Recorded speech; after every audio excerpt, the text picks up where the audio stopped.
la incapacidad de contracción. Entonces va a haber una caída brusca de la presión y va a haber hipoperfusión de órganos, va a haber insuficiencia cardíaca, hasta edema agudo pulmonar. Y principalmente el objetivo del tratamiento temprano es prevenir la extensión del infarto y la lesión miocárdica subsecuente. ¿Con qué se previene principalmente ahora?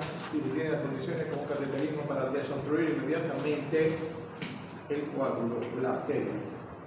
¿Y qué se necesita para eso? Se necesita que los médicos estén con el conocimiento adecuado para diagnosticar precozmente un infarto y enviarlo directamente al lugar donde le hacen el cateterismo. Eso es elemental. Si estuviera en un lugar donde no habría posibilidades, entonces se puede intentar con la trombolisis, ¿no? El viento venoso, con la principalmente arteplasa, pero también eso a veces no hay, y cuesta por lo menos 3.000 bolivianos al poco.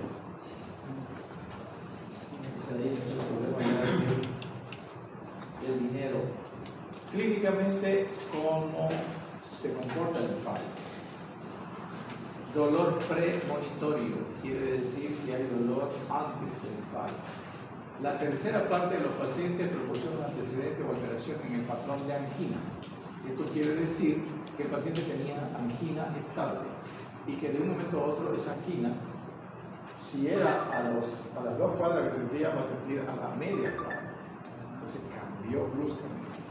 Inicio reciente de angina típica o atípica, o sensación de indigestión. Quiere decir que la persona estaba bienísima y de pronto empieza con angina de pecho. Típica con las características, ¿no?, que ya conocemos de la angina de pecho. Atípica, como esto, por ejemplo, con alteraciones del abdomen superior. Y ahí es donde nos puede confundir. Y ahí es donde los médicos generales también pueden cometer errores. ¿No? Entonces, cuando hay factores de riesgo y la persona tiene síntomas de abdomen superior, hay que hacer un electro. Aunque le digan, no, ¿por qué si es abdomen? No, señor, hay la posibilidad de que sea un infarto. Sensación de indigestión es común en el pecho, o sea, en el abdomen. Entonces uno dice, no, pero si eso es gastritis, acidez, es aerofagia, son gases. No, hay que hacer síntomas. La nitroglicerina tiene poco efecto, aún los narcóticos quizás no ayuden. Entonces, ¿qué se hace cuando hay dolor? Se pone una tableta de nitroglicerina, si es que hay. Si no, dinitrato de isosorbide de 5 miligramos sublingual. Con esto vamos a hacer hasta cierto punto diagnóstico terapéutico, porque si no pasa, si no mejora, o sea, nunca va a pasar, pero si es un infarto no va a disminuir el dolor. Si es una angina de pecho, va a disminuir un 80% en 10 minutos. Pero si es infarto, no pasa nada, no le hace nada, no cambia nada. Y el dolor es tan intenso que se necesitan analgésicos potentes. Ketorol, idolantina o demerol, y que también no siempre alivian totalmente. Síntomas relacionados. O sea, esto es, después del dolor pueden haber otros síntomas relacionados con el sistema neurovegetativo. ¿Cuáles son los principales? Sudoración fría. Siempre van a preguntar, ¿tuvo sudoración fría? Otro síntoma, a veces náuseas, a veces inclusive pueden tener sudoración fría, sentirse débiles y aprensivos. ¿Qué hay cuando hay un infarto? Angustia. Ese dolor le hace sentir angustia, sensación de muerte cuando el infarto es importante. Sensación de muerte inminente. O sea, se ve en la persona el miedo, no tanto a morirse, sino de que tiene algo grave, de que las consecuencias inmediatas, ¿no?, son consecuencias que él no las, digamos, no cree que sean buenas, no cree que sean regulares, cree que son graves. Entonces por eso se preocupa y por eso se angustia. y se mueve constantemente, ya dijimos eso, ¿no? Cuando hay dolor en el pecho, la persona no se acuesta como cuando hay dolor abdominal. ¿Ya? Cuando hay dolor en el pecho, la persona se pasea, entre comillas, se mueve constantemente en busca de una posición de comodidad, además vaídos, quiere decir como mareos, síncopes, pérdida de conocimiento, o sea, pérdida de conciencia, momentánea, disnea, ortopnea, tos, sibilancias. Esto ya es cuando va el infarto provocando otras alteraciones o consecuencias, como una insuficiencia cardíaca. Náusea y vómito aisladamente o en cualquier combinación, o sea, no lo siente todo, van a sentir algo de eso, pero lo más frecuente es sudoración fría, náuseas, angustia. Infarto indoloro, en pocos pacientes no indoloro es menor y es cubierto por las complicaciones inmediatas. Hasta 25% de los infartos se detectan en el electrocardiograma regular sin que se haya presentado un episodio agudo que pueda recordarse. ¿Qué quiere decir? Que a veces uno le hace un electro al paciente ni idea tenía y había tenido un infarto, que se ve en el electro. Entonces pasa desapercibido. Por supuesto que tendría que ser un paciente más o menos joven, ejemplo 10 que se presenta, pero que no tenga muchas otras patologías, porque si no, con las otras patologías siempre va a ir al médico. Es un paciente que casi no va al médico. Muerte súbita y arritmias tempranas es otra forma en la que se presenta el infarto. Cerca de 20% de pacientes con infarto morirán de llegar al hospital generalmente en la primera hora.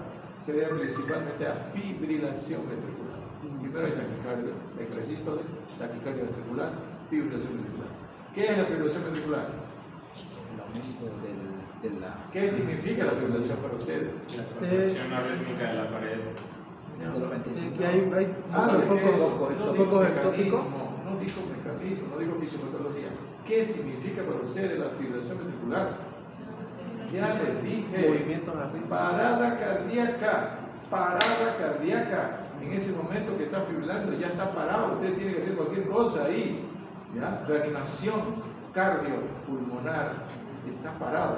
No necesitas tener asistolia, fibrilación, está parado. O sea, no es efectiva la fibrilación, es así. Fibrilación quiere decir temblor, eso sucede en las aurículas, también en la fibrilación auricular y en el ventrículo igual. Entonces, ¿qué va a expulsar? Entonces, eso es importante que ustedes lo tengan claro. ¿Qué es una fibrilación auricular? Es una parada cardíaca. Signos generales. Los pacientes suelen parecer ansiosos y a menudo sudan profusamente. La frecuencia cardíaca puede variar desde bradicardia importante, más en el infarto inferior, hasta taquicardia causada por aumento de la actividad del sistema simpático, gasto cardíaco bajo. Generalmente estos pacientes pues tienen patología de base, son hipertensos, son diabéticos. Entonces, van a tener frecuencia cardíaca rápida. ¿Y por qué en el infarto inferior puede haber bradicardia? Que se compromete la mayor parte de él. ¿Por qué? Rápido, 5 segundos. Porque tiene lo que compromete. Por eso compromete la Porque la inervación o la irrigación es por la coronaria derecha del nódulo sinusal y del nódulo auricular. ¿Saben qué? Con eso es una prueba que ustedes no leyeron anatomía funcional.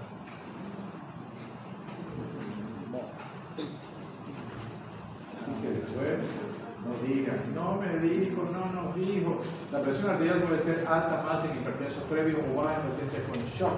Cuando está con shock es porque ya hay un compromiso de miocardio importante.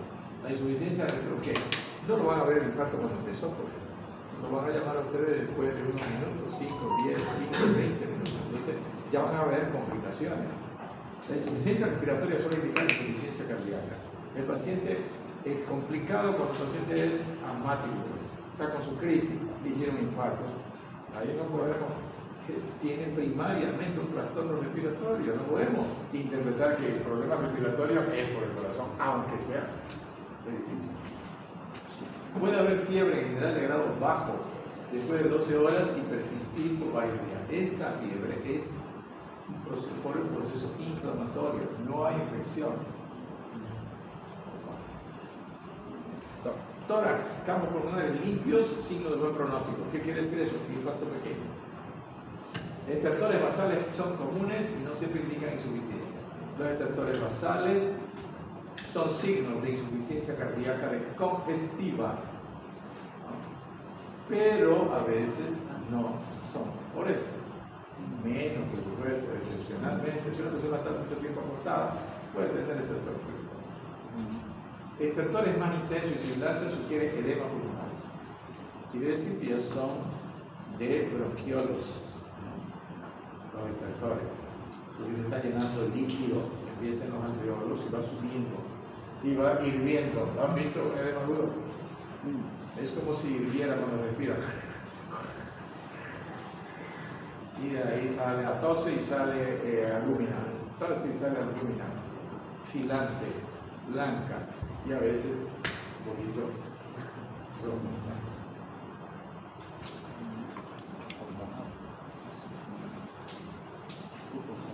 Corazón. ¿Qué hay en el corazón? ¿Cuáles son los signos? Al examen cardíaco tal vez no sea muy anormal. A menudo un impulso ventricular localizado normalmente representa la región discinética infartada. Esto no es tan frecuente, difícil determinar eso. Tendría que ser un infartazo. Es difícil.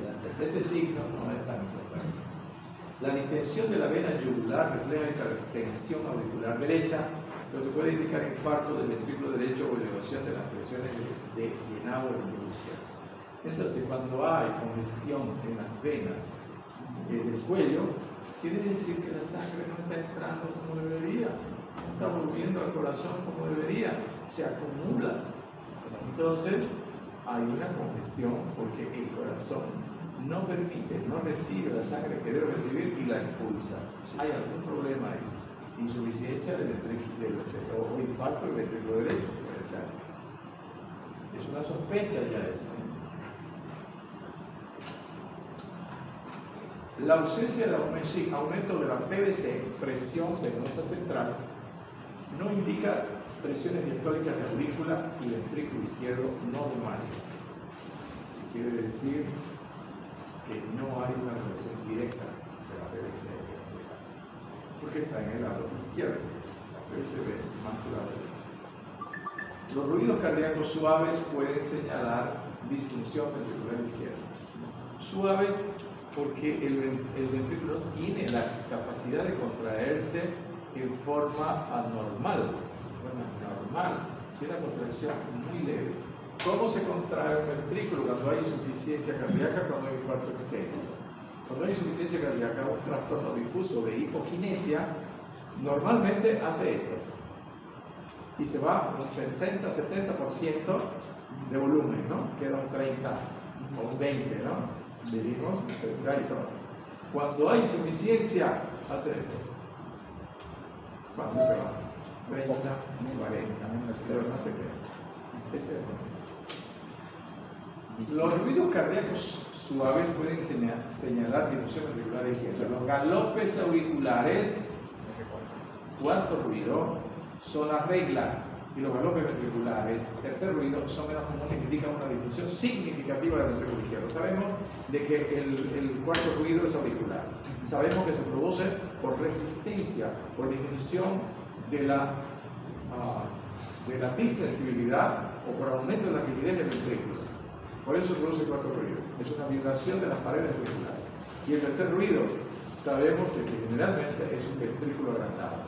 Pero en este caso, si hubiera un infarto grande, hay una zona que no se mueve, una zona que empieza a adelgazarse y eso puede provocar el tercer ruido, porque el corazón no se dilata tan rápidamente, excepto en la miocarditis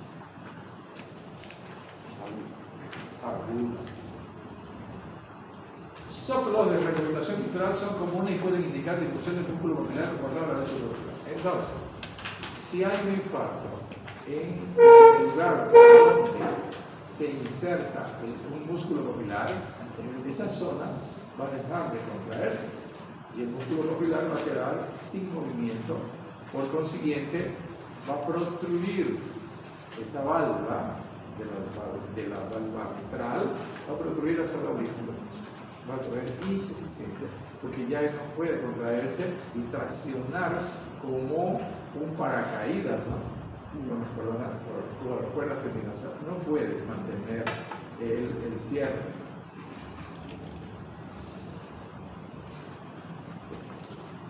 Los frotes pericárdicos no son comunes en las primeras 24 horas, pero pueden aparecer más adelante. ¿Por qué frote? No, lo digo, es una pequeña información. Porque aumenta, normalmente hay líquido entre el epi y el pericardio. ¿Por qué? Por el movimiento, tiene que haber lubricación. Pero en este caso aumenta un poquito más y eso produce un frote que cuando uno pone el estetoscopio tiene un ruido especial. Generalmente más se habla del frote pleurado, ¿no? Ustedes seguro que el primer día les han dicho y le han hablado del frote pleurado, pero también hay frote pericárdico. Doctor, ¿y ese frote puede ser por el síndrome por infarto de Tesla? Claro, puede, porque hay mayor cantidad de líquido. Signos, extremidades, por lo general no hay edema. No hay edema porque no hay tiempo todavía de que se produzca los edemas, de no ser que sea un infarto del ventrículo derecho, que es gravísimo, y el paciente se va a morir antes de hacer edema. Va a tener la congestión arriba, pero no va a ser edema. Por lo general no hay edema, la cianosis, la temperatura fría indica un gasto cardíaco bajo.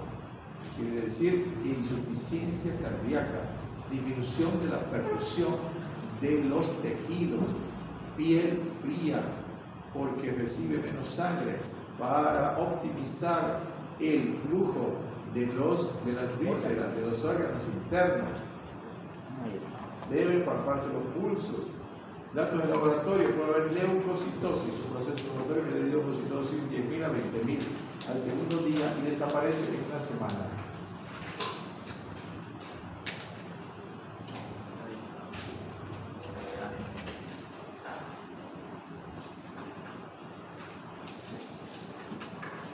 Laboratorio, la prueba diagnóstica, medición seriada de enzimas, como ya dijimos, en la angina de pecho.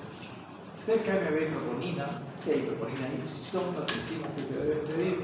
Antes pedíamos CPK, TGO, TGP, DHL, o solo no hay para qué gastar plata. Son sustancias específicas para necrosis cardíaca, no son tan específicas, pero son las más específicas, porque también cuando hay lesión de los músculos estriados puede aumentar. Aunque puede aumentar el daño isquémico intenso y daños del músculo esquelético. La CKMB es positiva a las 6 horas después del inicio de los síntomas. Y los valores circulantes de troponina T y troponina son más específicas y permanecen elevadas de 5 a 7 días o más después del infarto. Más o menos tienen el mismo tiempo en que aparecen y se van. Hay otra enzima que se intentó utilizar, pero se la desinstala la mioglobina, que es más precoz, pero no se va a utilizar. El electrocardiograma. Entonces la CKMB después del infarto aparece, sube y al séptimo día baja, ahí desaparece. Cuando el infarto es uno solo, porque puede reinfartar o aumentar el infarto por alguna razón. Por eso es que se hace una secuencia de electros y de enzimas para ver la curva. Las enzimas hoy, las enzimas mañana, pasado. Entonces usted está viendo, subió y empieza a descender. Tiene que controlar. Y normalmente en el quinto y séptimo día tendría que bajar. Tendría que bajar. Y un día en concreto sería quinto, sexto o No, séptimo o usted tercero. sabe que en medicina no hay nada así tan específico. ¿Por qué? Depende del grado del infarto, principalmente. El grado de la normalidad del electrocardiograma proporciona solo estímulos, no es un certificado. Es solamente un indicio aproximado de la magnitud del infarto. Todos pensamos que el infarto, que con el electro se diagnostica todos los infartos, ¿no? Pero no siempre aparece en toda su magnitud. La clínica y las enzimas, ya saben, con el tratamiento, terapéutica trombolítica, como ya dijimos, para abrir, licuar el coágulo y además, lo más importante, el cateterismo. Tratamiento del infarto, clínico, médico. Primero, hacer el diagnóstico del infarto y suponemos que está llegando a la emergencia o a un hospital. Primero, disolver su infarto. Segundo, oxígeno. Tercero, vía endovenosa. Cuarto, aspirina 300 miligramos.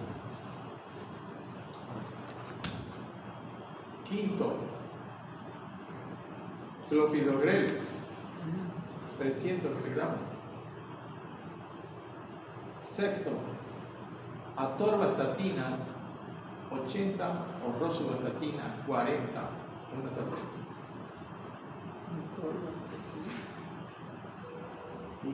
Luego,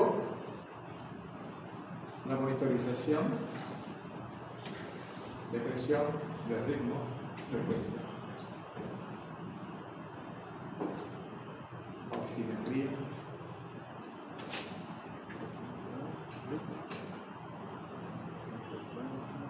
Exámenes de laboratorio, enzimas principalmente.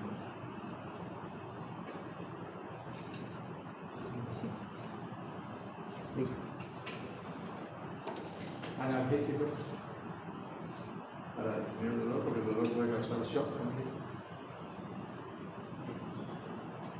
Analgésicos. Doctor, ¿usted recomienda el uso de streptokinasa después del infarto? Por eso, la streptokinasa es uno de los trombolíticos que se usan, pero ahora ya casi no se usa porque tiene problemas colaterales. Muchas leyes incluso. Por eso se utilizan otros tratamientos. Bueno, eso es lo básico para el tratamiento del infarto. Pero como les digo, tienen que tratar de diagnosticar, aunque se equivoquen. Si se equivocan, es mejor equivocarse y mandarlo para que lo confirmen, a decir no es, y no se les muera.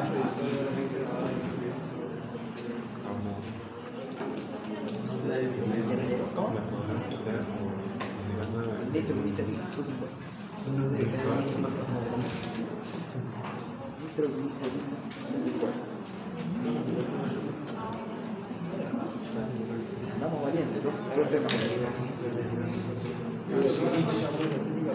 Vamos para frente, que 3 veces.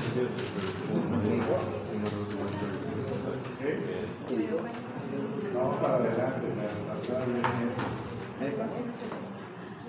Miocardiopatía chagásica. Miocardiopatía chagásica. Para hablar de miocardiopatía chagásica, tenemos que hablar de enfermedad de Chagas. Así como hablábamos anteriormente, por la cardiopatía o la arteriosclerosis, para los síndromes coronarios. Entonces, la enfermedad de Chagas,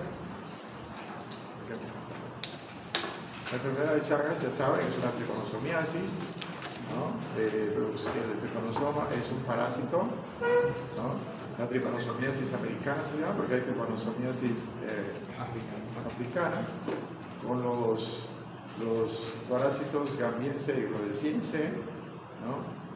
Uno produce la enfermedad del sueño, que es transmitido por la mosca tsetse. Y la tripanosomiasis americana el tripanosoma fue descubierto por Carlos Chagas en el nordeste brasileño. Es una enfermedad que es propia de América del Sur principalmente, pero se dice que desde todas las Américas, de allá desde Canadá o desde México más que todo, hasta la Patagonia. Principalmente en Brasil, Venezuela, Bolivia, Argentina. Esos son los principales países que tienen Chagas. Es enfermedad de la pobreza, porque la gente más pobre es la que enferma. Es una enfermedad que se manifiesta en la etapa más activa de la vida.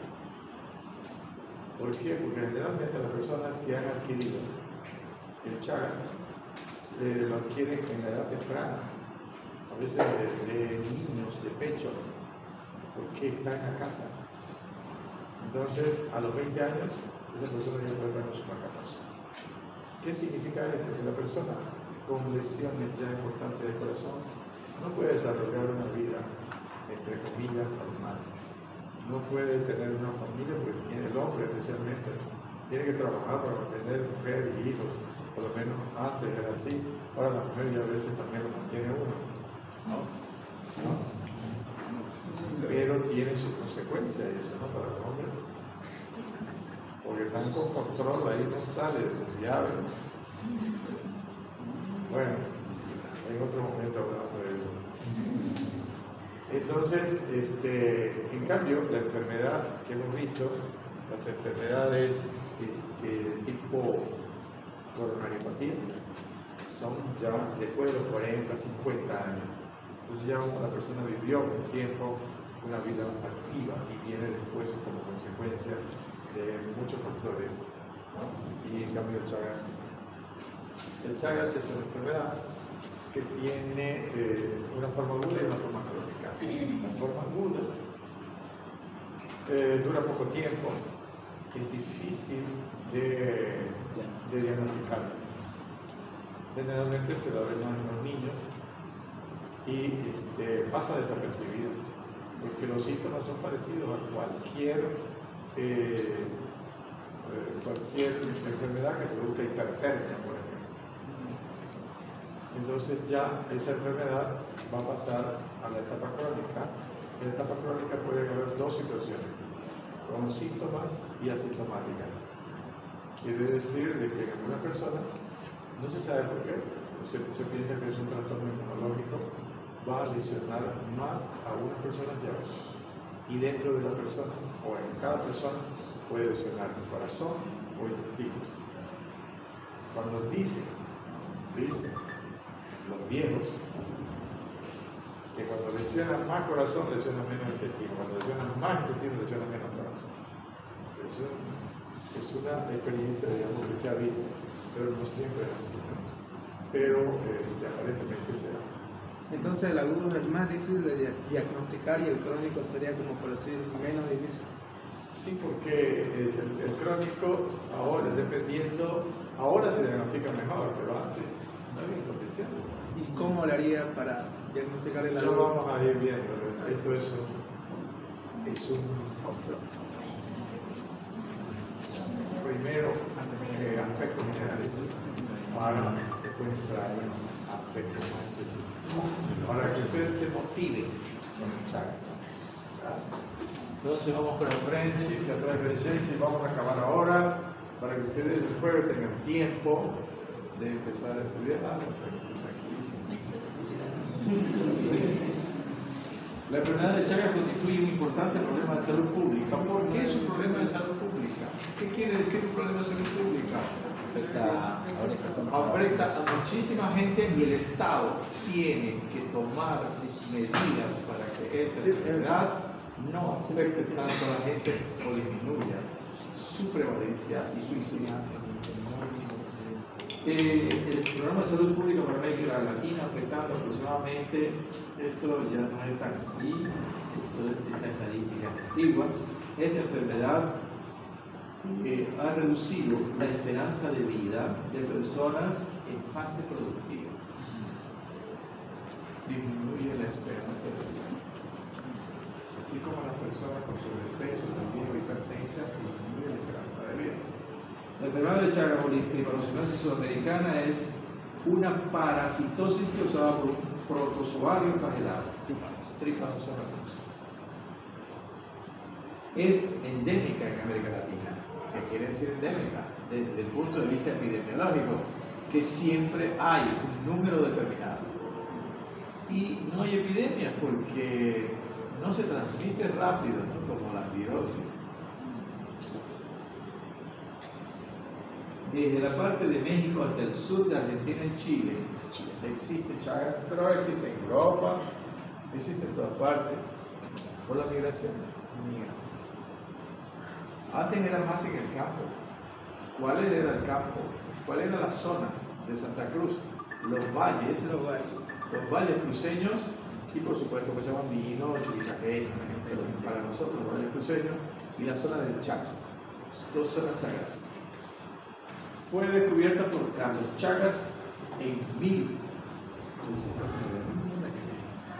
al nordeste de Brasil, clínicamente considerada enfermedad típica del área rural de América Latina, típica del área rural, pero ahora ya no es en la ciudad, porque la gente ha habido migración, campo-ciudad, especialmente en nuestros países, porque las ciudades antes eran pequeñas, y ahora fíjense, Santa Cruz tiene, dicen que más de 4 millones. El centro de estadística, o sea, el INE, Claro, no es sea, algo confirmado. Claro, pues los mentirosos nunca van a aceptar. En las últimas décadas, la migración rural-urbana en muchas áreas técnicas por el modelo político-económico han ocasionado que el gran número de chagásicos lleguen a las grandes ciudades. Aquí está, el modelo político-económico. Y ustedes médicos dicen, no, a mí no me importa la política. Yo no vivo la política. No, bueno, yo voy a opinar de política, ni leo. Señores, tienen que saber cómo va la economía, de eso depende su futuro, su presente y su futuro. No van a tener trabajo. Los sueldos van a ser miserables como en Cuba o en Venezuela, $30 el mes, y le van a dar comida de repente, lo que ellos les dé la gana. Pollo todo el mes, una vez en 30 días un pedacito de carne. Entonces, por favor, eso es estar desentenderse de la realidad, no conocer política y economía. Y no estoy hablando de partidos políticos, estoy hablando de política en general, política del Estado, porque política es todo. A mí una vez me preguntaron en una entrevista, dice que su movimiento es político, cuando yo era portavoz del colegio médico. Claro que es político, le digo, pero es una política de salud, no es una política partidista, porque todo, no, eso es político. Claro que es político, todo es político. Usted, cada uno tiene su política, su forma de ser o su forma de hacer. Eso es política. Entonces, por favor, no ignoren la política. Depende de los que saben, de los que estudian. ¿Por qué estamos gobernados por gente que no sabe nada, ignorante, imbécil, bruta? ¿A dónde vamos a ir? A la puesta en cuerda. El que va manejando y que no sabe, que es ignorante, lo vamos a chocar. Tiene que ir el mejor. Y eso es normal, porque el que se sacrifica tiene que tener se le debe dar su lugar. ¿Para qué estudiamos?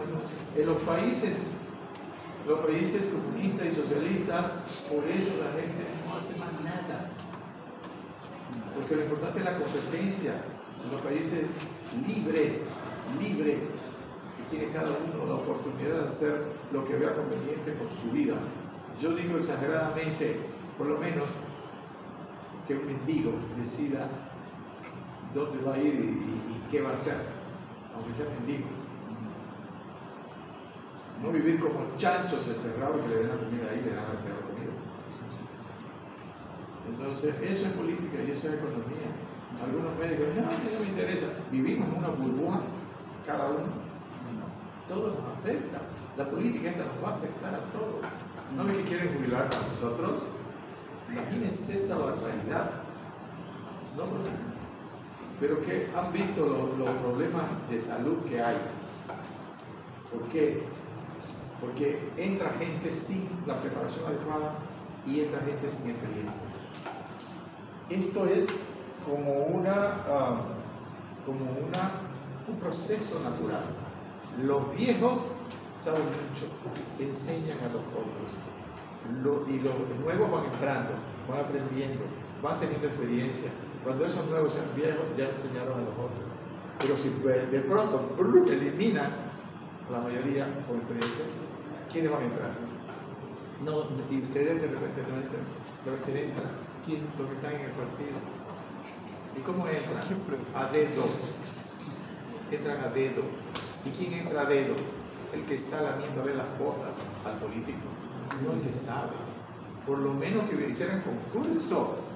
Hasta ahora los médicos entran, la mayor parte de las veces, con concurso. que de repente hay influencia y todo eso, pero ya está.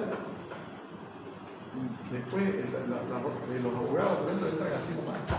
¿Quiénes entran? Los peores. Entonces, un país que le da la oportunidad a los peores por encima de los que se sacrifican, de los que estudian, de los que le ponen empeño a la vida, no, es injusto. Es injusto. Por eso mucha gente se va. Bueno, vamos por el precio.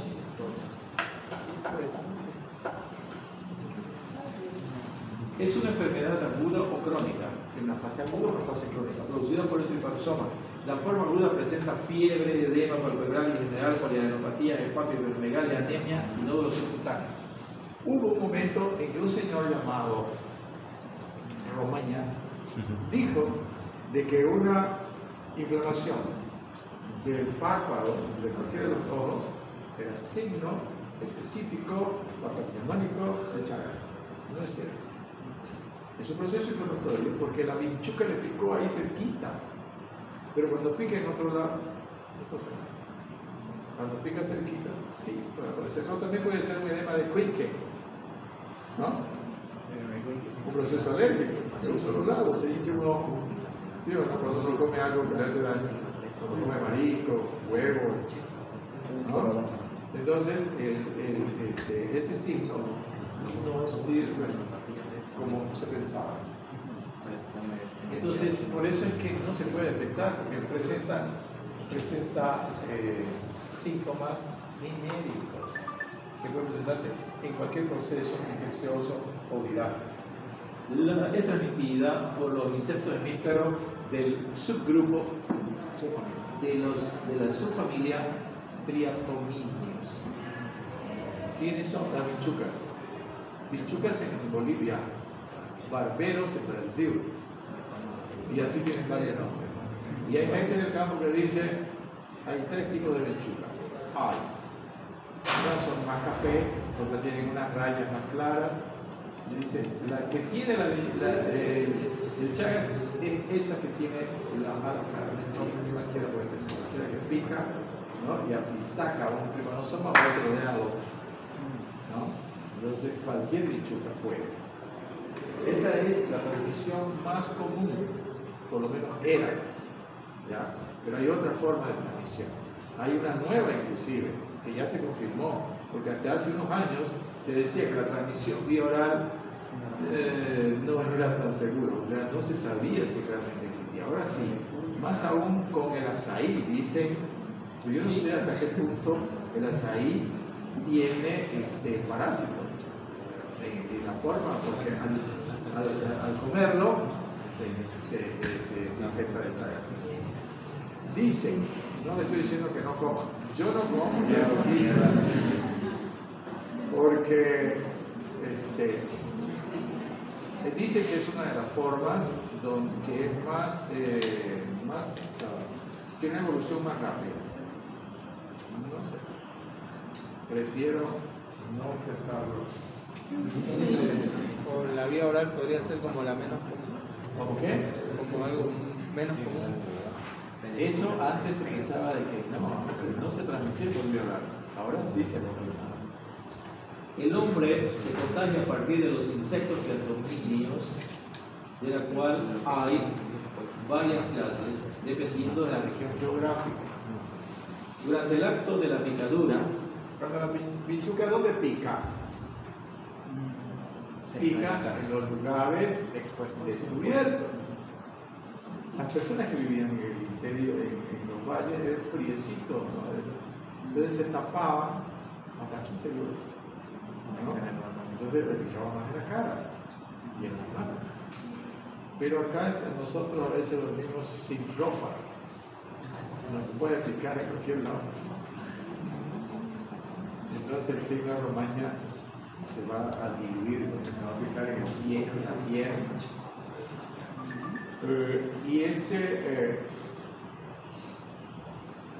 La picadura de la vinchuca no causa dolor, no se la siente, pero claro, uno siente que le Cuando se va la vinchuca, siente un escozor y se rasca.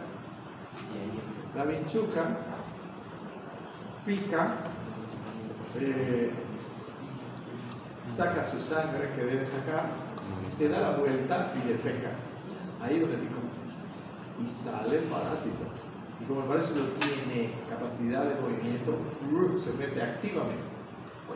O si no, la persona se rasca y agranda más el espacio. Por ejemplo, la solución de continuidad y chocoplo se mete en una Entonces, durante el acto de la picadura, el teratoma defeca y elimina con las heces los tripanosomas infectantes. Estos atraviesan la piel a través de la herida. Este tripanosoma tiene diferentes formas dependiendo dónde se encuentra, si en la sangre o en el tejido, o en la vinchuca. Esta pequeña herida es producida por la picadura o por el rascado del paciente, produciéndose erosiones en la piel. Los insectos se contaminan al picar a personas o animales domésticos y salvajes que tienen el parásito. La gente en esta zona de los valles criaba pues animales ahí, gallinas y todo eso, alrededor de la casa. Inclusive papuces se ven en las imágenes. Los insectos se contaminan al picar a personas o animales domésticos y salvajes. El Tripanosoma cruzi mide de 7 a 20 micras de diámetro, pero varía de acuerdo a las diferentes formas biológicas. Y fíjense que el tripanosoma se modifica su estructura y es intracelular, porque se vuelve tan pequeño que entra en la célula y empieza a reproducirse, forman microquistes que después se revientan, van a la circulación de nuevo y luego nidan en otras zonas, pero principalmente corazón, esófago y colon. Corazón, esófago y colon. La forma del tripanosoma se observa solo en la sangre circulante. Cuando el parásito penetra en una célula, pierde rápidamente la membrana y el flagelo, adquiere la forma de leishmania, midiendo de 1.5 a 5 micras de diámetro. Intracelularmente se multiplica mediante repetidas divisiones binarias. 1 se vuelve 2, 2 se vuelve 4, 4 se vuelve 6, 6, 2 son 8 y 8, 16. ¿No? Esa es la canción de los niños. Y más o menos como en la fecundación. Sí. Para llegar a mórula y de ahí. Sí. Sí, Interesante. Patogénesis. La patogénesis de la cardiopatía chagásica, crónica, toda la mierda está totalmente comprendida. Hay diferentes hipótesis que han sido propuestas como causa de la lesión o del trastorno que produce el parásito en los tejidos. 1. Lesión directa del tejido por el tripanosoma. Hay lesión directa. 2. Teoría neurogénica. Principalmente en el intestino se ve más, se ve en el corazón también, o lesiona los plexos de Meissner y de Auerbach, que son los que llevan el impulso para el peristaltismo, y después se distiende el intestino produciendo dólico megacolon. Y luego reacciones inmunológicas antimiocardio. Aparentemente también hay un trastorno inmunológico, reacción del tejido contra su misma célula. Y 4, enfermedad microvascular. Lesiones, o sea, inflamación de los vasos pequeños, vasculitis, proceso inflamatorio. Yo estoy llegando a la conclusión, sin hacer ningún estudio, que el organismo se enferma especialmente, básicamente, por procesos inflamatorios. Esa es la base de toda la enfermedad, entre comillas. ¿Qué provoca la inflamación, por ejemplo, sin que haya infección? Uno de los aspectos es el estrés. Se dice que en los problemas coronarios, hay inflamación también. Por eso es la teoría de que hay un parásito o hay infección, ¿no? ¿Y qué se pensaba antes de la úlcera péptica, úlcera duodenal? Cuando yo estudié en gastroenterología, hay factores que debilitan la mucosa y hay factores que protegen la mucosa. Uno de los factores que debilita es el estrés, son los nervios. Y ahora sabemos que es el Helicobacter pylori. No se sabía. Helicobacter pylori.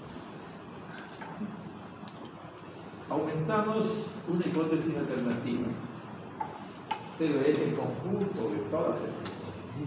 Creemos que el desarrollo de la miocarditis está relacionado a necrosis focal progresiva y acumulativa. El Chagas también produce miocarditis. Todos los microorganismos, bacterias pueden ocasionar miocarditis. En este caso, este parásito también ocasiona miocarditis. ¿Qué es la miocarditis? Inflamación del músculo cardíaco, con las consecuencias que ya conocemos de las miocarditis, ¿no? Una lesión aguda provoca una inflamación, una disminución de la capacidad de contracción, una dilatación del corazón. Esto es relacionado a necrosis focal progresiva y acumulativa, asociada a fibrosis intersticial preparativa y reactiva e hipertrofia universitaria circular. Todo lo que se inflama, ¿qué sucede? Se cicatriza, porque es una reacción del organismo. No se puede quedar inflamado todo el tiempo, ¿no? Se inflama y cicatriza. Y cicatriza, y en esta cicatrización uno va perdiendo tejido noble, pierde músculo, porque aumenta la cantidad de tejido blanco. Entonces pierde función. Es como el pulmón, en una tuberculosis, hay una lesión importante, el paciente responde al tratamiento, pero ya está tomado por lo menos el lóbulo superior del pulmón. Ya está. Cicatriza, perfecto, cicatrizó, pero eso ya no existe. Ya no funciona. Estos procesos serían iniciados y perpetuados por factores autoinmunes y alteraciones en la microcirculación del pulmón. O sea, junta todas esas cosas. Y es coherente. No existe nada que sea producido por un solo factor. Todo es multifactorial. Todo en la vida es multifactorial. Las alteraciones intrínsecas del sistema nervioso autónomo estarían implicadas en el contexto global de la evolución clínico-patológica del cardiópata. También el sistema nervioso autónomo tendría algo que ver. Cuadro clínico, forma aguda. Prevalece en niños y jóvenes y se prolonga por lo general de 20 a 30 días, con un cuadro febril de 38-40 grados, bastante irregular, anemia y un edema particular, sobre todo palpebral, con conjuntivitis, infartos ganglionares, hepatosplenomegalia y una peculiar torrefacción de la tiroides, que en los niños es uno de los síntomas más precoces. Nunca vi. En todo mi corto periodo de médico, no vi. A mis 50 años. Mentira, un poquito más. Lo que pasa es que la edad biológica, la edad cronológica no. Ya en la fase aguda, el corazón puede estar intensamente afectado, apareciendo disnea. Sí, una miocarditis. Se comprueba a veces dilatación ventricular con trastornos electrocardiográficos, bloqueos y alteraciones de la onda T.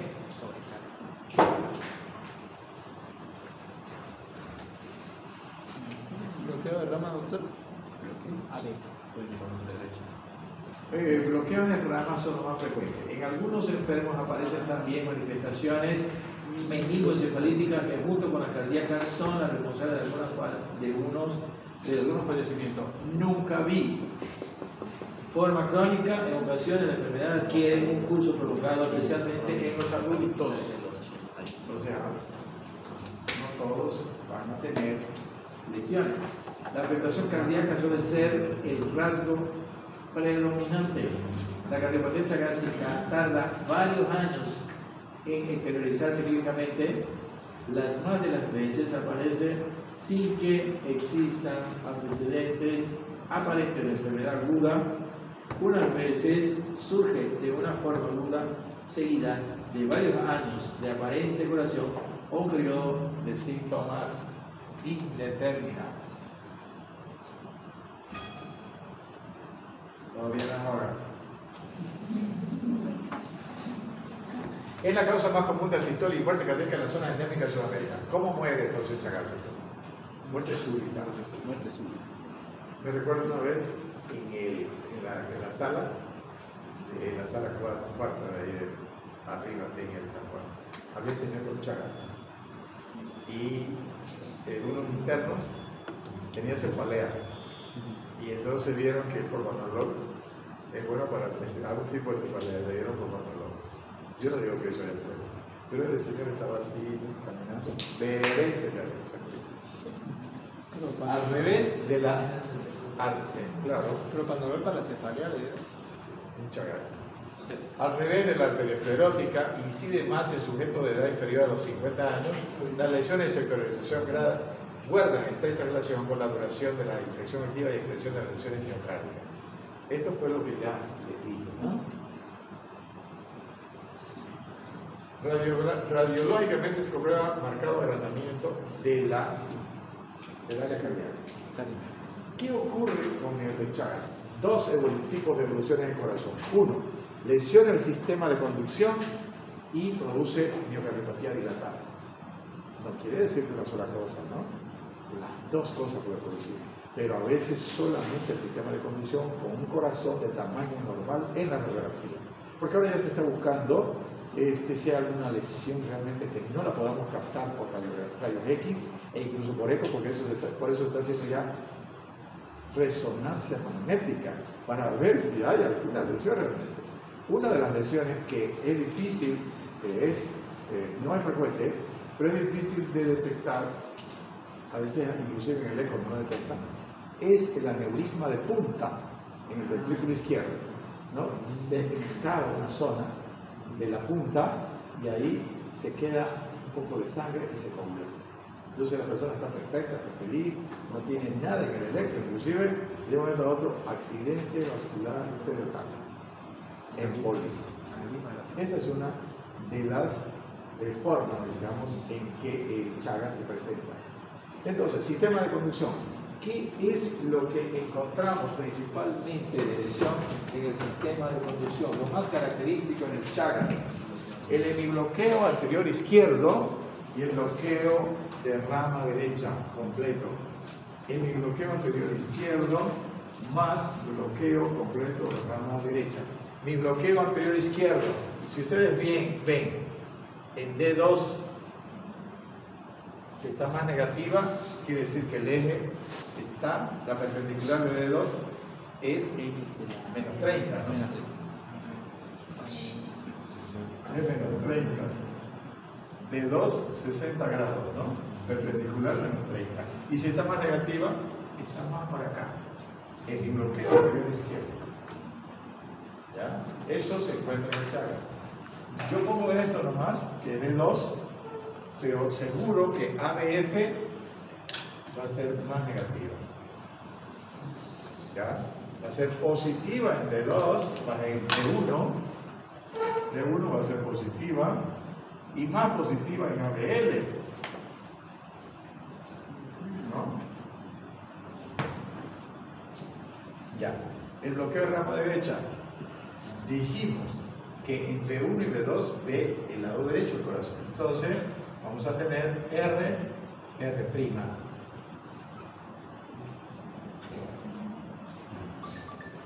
La M famosa, pero no siempre se ve bien, a veces así nomás.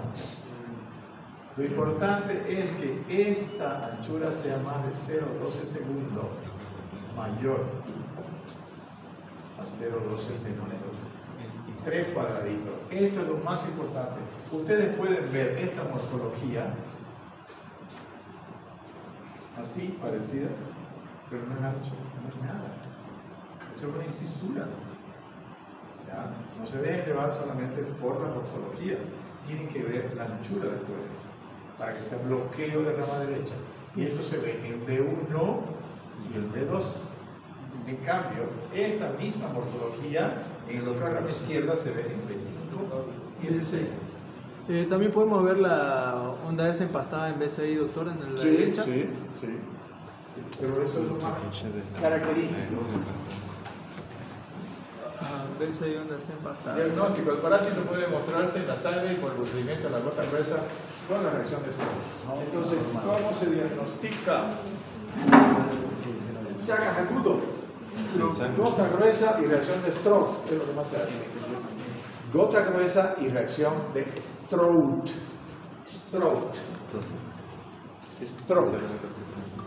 ¿Qué es la reacción de Stroh? Es centrifugado y observar el microscopio. Como con la gota gruesa sacaron una gota de sangre y verla al microscopio. Eso para Chagas agudas. Después de 15 días, un mes, ya hay anticuerpos. Entonces, ya se utiliza la serología. 3 pruebas hay que se hacen acá. Hemaglutinación indirecta para Chagas, que se llama HAI. Inmunofluorescencia indirecta para Chagas, que se llama IFI. Y ELISA para Chagas. Esos 3. HAI, IFI y ELISA. Y una Esas 3. hemaglutinación. Inmunofluorescencia y ELISA para Chagas. Para diagnosticar. Claro, cuando ya hay anticuerpos. El serodiagnóstico que vemos acá, que todo el mundo más o menos lo conoce, que es tratar de detectar el parásito poniéndole unas cajas que tienen ninfas, o sea, bichucas criadas en laboratorio, vírgenes de Chagas, por supuesto, y se le ponen unas cajas, 40, digamos, para que le piquen. Y después se observa, se la hace defecar y se observa otra cosa. Esto de aquí es solamente para laboratorios, para investigación, no sirve para diagnóstico. ¿Ya?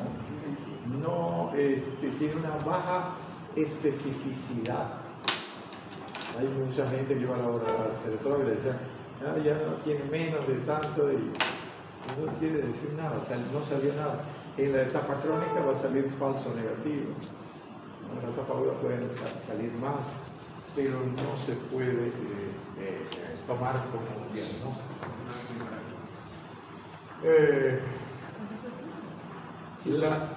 Para pedir serología hay que pedir 2 reacciones, no una. La sensibilidad y la especificidad van a ser del 99.9%. Seguro. Cuando piden 2, seguro. Si es negativo, y si es positivo, es positivo. Punto. Ya. Faltó algo, es decir, formas de adquirir la enfermedad. 1. Congénita. La madre le pasa al producto, o al feto, o al niño. La madre le pasa, no el padre. Le dice, pero su padre tiene Chagas. No es su padre. Es la madre que le pasa a través de la placenta. ¿Cómo se hace entonces para cuando un niño, cuando es una madre chagásica, que se sabe y tiene un embarazo? Cuando sale el niño, se corta el cordón, se le saca sangre del cordón del niño y se lleva al laboratorio. Reacción de Stroh o gota gruesa. Se diagnostica Chagas y se hace el tratamiento y sana. El Chagas agudo tiene tratamiento. El Chagas crónico hasta ahora no tiene un tratamiento garantizado, digamos, de que va a modificar la evolución. Aunque hasta el gobierno ha hecho tratamientos así y se han hecho tratamientos de toda clase, primero con el Nifurtimox y ahora con el Benznidazol. Se da 5 a 7 miligramos kilo peso del Benznidazol como tratamiento. 8 semanas, pero se han dado 2 veces, se ha dado 1 mes, se ha dado 6 meses. Hay pacientes que me dicen 2 años me he tomado, doctor, pobre hígado. Son tóxicos los dos. El difultimox era más tóxico, como el nombre era PIC que tenía. Ahora el benznidazol era Rochagan o no sé qué otra cosa, pero salió al mercado de la línea Roche y lo produce una línea argentina, laboratorio de ahora. ¿Por qué? Porque es plata. Entonces los pobres no tienen plata para comprar. En cambio la cardiopatía coronaria es más de los ricos. Nosotros los vecinos también, estamos bien. Entonces, congénita, a través de la bichuca, del parásito, del cero, transfusión de sangre, que todavía puede, aunque hay controles ahora, pero trasplante de órganos y la vía oral. ¿Qué más? Nada, creo, ¿no? Y por algún motivo, el órgano que más fechada es el riñón. Bueno, entonces 5 o 7 miligramos de benznidazol, B grande, ENZ, benznidazol. No, creo que es S. Porque la final es Z. La primera es S, la segunda es Z, benznidazol. 5 o 7 miligramos y se da de una forma progresiva. ¿Por qué? Porque produce frecuentemente nomás alergia o intolerancia al medicamento. ¿Cómo se da progresivamente? Si una persona tiene 60 kilos y le quiero dar 5 miligramos kilo peso, 5 por 6, 300 miligramos le voy a dar. Entonces progresivamente yo le empiezo con media tableta al día, después del desayuno media tableta. Al día siguiente, si no pasa nada, le doy media y media, una tableta, cada 12 horas. Al día siguiente le doy 1 a la mañana y media tarde, 1 y media. Al día siguiente, tercer día, le doy 1 y 1. Y si no pasa nada, hasta el quinto día ya le doy la dosis total y empiezo a contar 8 semanas. Para el Chagas agudo, para el Chagas crónico, ojalá hubiera. ¿Alguna pregunta? Porque nos vamos. Van a disculpar que los haya detenido 10 minutos más, pero vale la pena para que no vengan el próximo jueves. ¿O quieren venir? Ya no hay que ver, ¿sí? La muerte sí, cada 11 pacientes fallece por una paralítica. Asistolia. Asistolia quiere decir que queda quieto el corazón.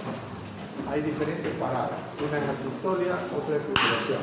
La fibrilación es mejor porque usted puede dar un choque eléctrico, una reversión eléctrica y puede salir. ¿Ya? Pero la asistolia, para darle un choque en asistolia, usted tiene que producirle fibrilación, ponerle adrenalina para que produzca fibrilación y descende el choque. Porque si no, no sale. Pero una cosa es hacer la ¿cómo se llama?